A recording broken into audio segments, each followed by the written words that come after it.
Warahmatullahi wabarakatuh. Alhamdulillahirabbil alamin.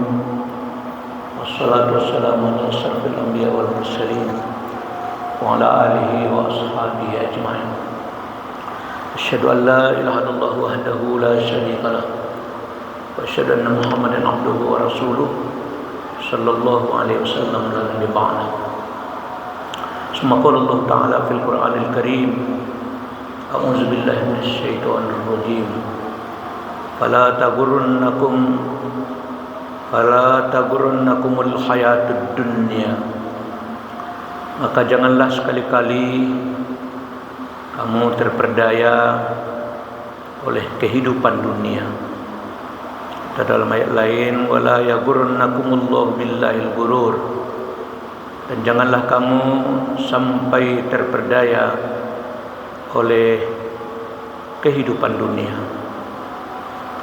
Surat 31 ayat 33. Jamaah sharahamullah, mari kita manfaatkan waktu kita beberapa menit ke depan menjelang salat asar kita laksanakan berjamaah.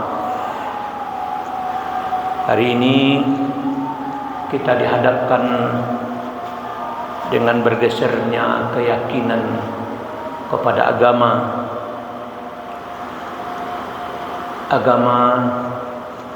telah menjadi bukan prioritas, sementara kita pasti kembali kepada Allah Rabbul Alamin. Hari ini kehidupan kita tidak lagi merujuk kepada keyakinan agama, terutama di negeri kita. Sementara kita pasti akan diminta pertanggungjawaban. Oleh sebab itu, ada 4 keyakinan untuk menjalani kunci kehidupan ini agar kita dapat berperilaku sesuai dengan yang diridhoi oleh Allah. Jamaah asar yang dimuliakan oleh Allah, agar kita tidak tertipu dengan kehidupan dunia dan agar kita tetap berada dalam ketaatan, 4 keyakinan harus kita tumbuhkan dalam kehidupan kita. Pertama adalah keyakinan akan adanya akhirat. Yang kedua, keyakinan akan adanya kematian.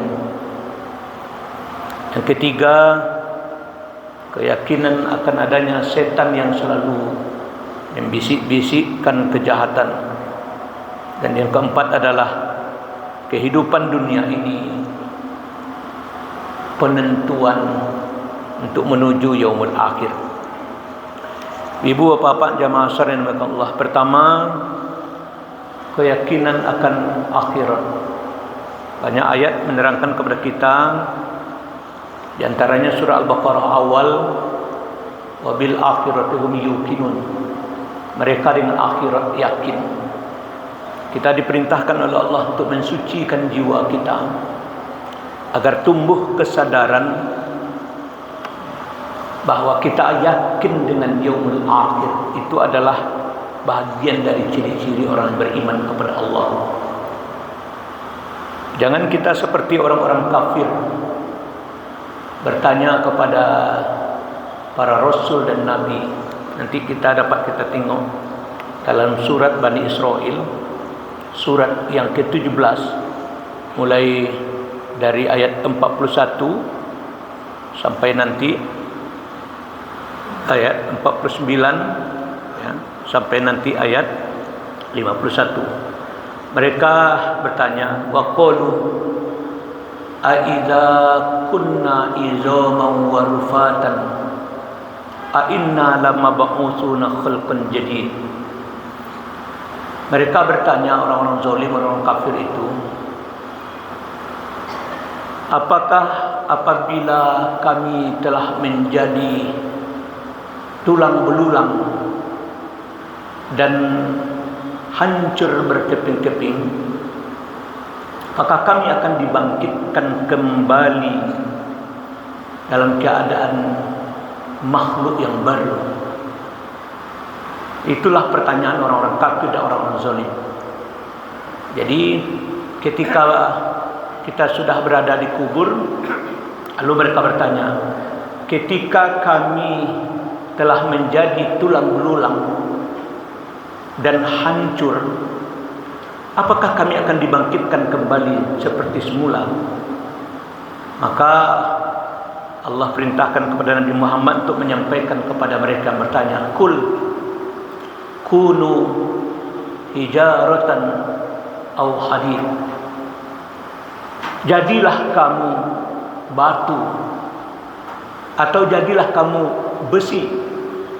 Artinya satu makhluk yang menurut pikiran kita tidak akan bangkit. Lalu au khalqam mimma yakburu fi sudurikum, atau suatu makhluk dari makhluk menurut makhluk yang besar dan menurut pikiranmu tidak akan bisa dibangkitkan. Pasti mereka masih bertanya, apa saya kulu may yu'iduna, siapakah akan membangkitkan kami kembali? Jawablah wahai Muhammad, kulillazi fatarakum awwala marrah, katakan kepada mereka, yang membangkitkan kalian adalah yang menciptakan kalian kali pertama. Siapa yang menciptakan kita kali pertama? Itulah yang membangkitkan. Lalu mereka menggeleng-gelengkan kepala mereka. Tapi mereka tidak puas dengan itu. Mereka bertanya lagi, wa yaqulu kul mata huwa, wa yaquluna mata huwa, kul asa an yakuna qariba. Mereka bertanya lagi, kapan datang hari kebangkitan itu? Jawab wahai Muhammad, katakan kepada mereka, mudah-mudahan hari kebangkitan itu dekat. Ibu bapak-bapak, jamaah asar yang dimuliakan Allah, maka kita sebagai seorang muslim harus berkeyakinan dengan yaumul akhir. Karena alam itu setidaknya 5 alam yang akan kita lewati. Alam malakut dulu, alam rohim, alam dunia, alam barzakh, alam yaumul hisab, alam yaumul akhir. Pasti kita lewati. Ya. Nah, itu yang pertama yang harus kita yakinkan kepada diri kita, bahwa kita pasti kembali kepada Allah Rabbul Alamin. Yang kedua, jamaah asar yang dimuliakan Allah, agar kita bisa berperilaku hidup sesuai dengan yang diridhai Allah di tengah kejahatan dan tipu muslihat hari ini, mari kita berkeyakinan dengan akan kematian. Kematian itu sudah ditetapkan oleh Allah ketika kita berada dalam rahim ibu kita masing-masing. Allah sudah tetapkan ketika Allah mengambil janji kepada kita, wa iz akhadha rabbuka min bani adama min zuhurihim zurriyyatahum wa syadahum ala anfusihim alastu bi rabbikum qalu bala syahidna an taqulu yaumal qiyamati inna kunna an hadza ghafilin. Dan ingatlah ketika Allah akan mengeluarkan keturunan anak Adam dari sulbi mereka, lalu Allah mengambil janji, bukankah aku ini Tuhan engkau, kata Allah. Maka ruh yang akan menerima amanah menjawab, bala syahidna, seperti pengajian sebelumnya sudah pernah kita sampaikan. Benar, engkau adalah Tuhan kami. Maka diberilah oleh Allah kelengkapan sempurna, itu yang pernah kita sampaikan, dengan 7 sifat yang sempurna itu: ayat, kudrat, iradat, samit, basir, kalam, ilmu. Lalu ibu-ibu bapak, ternyata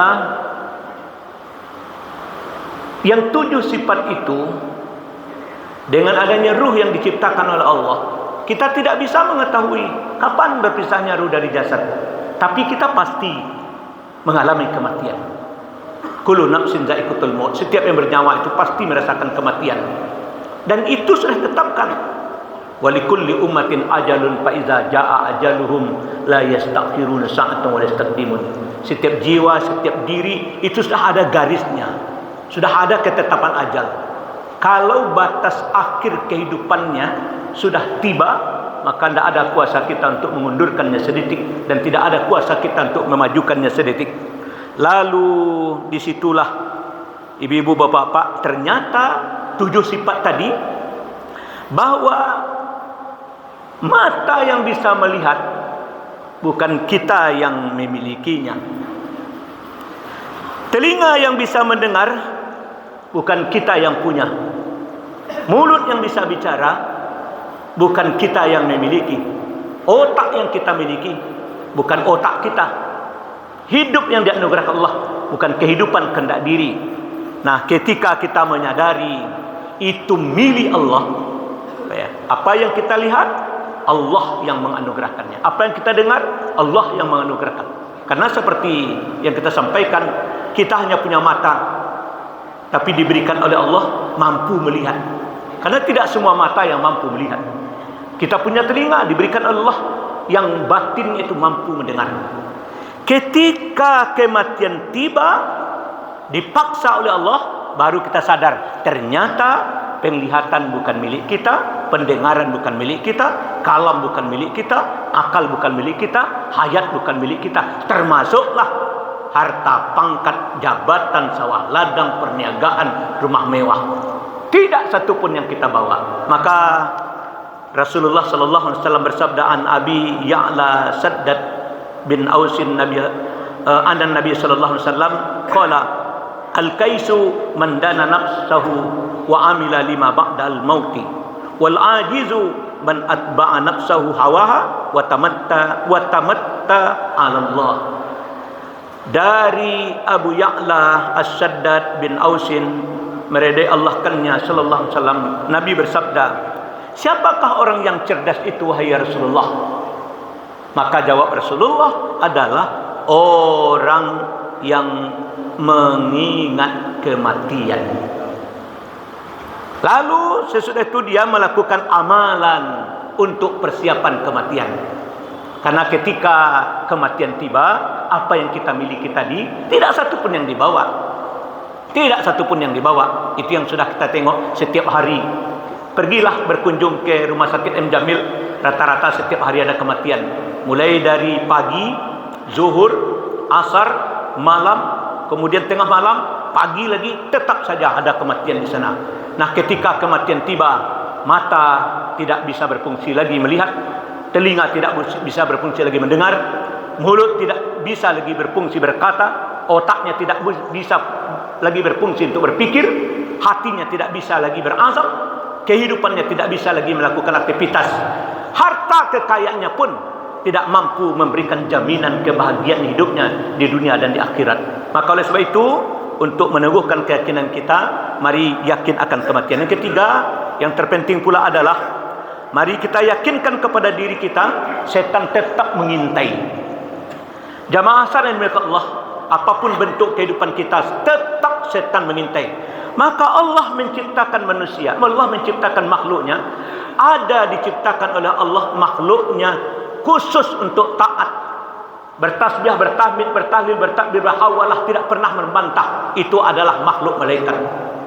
Tapi ada makhluk yang diciptakan oleh Allah tidak mampu taat, akan tetapi tidak mampu pula derhaka, yaitu makhluk benda-benda mati, tumbuhan, binatang.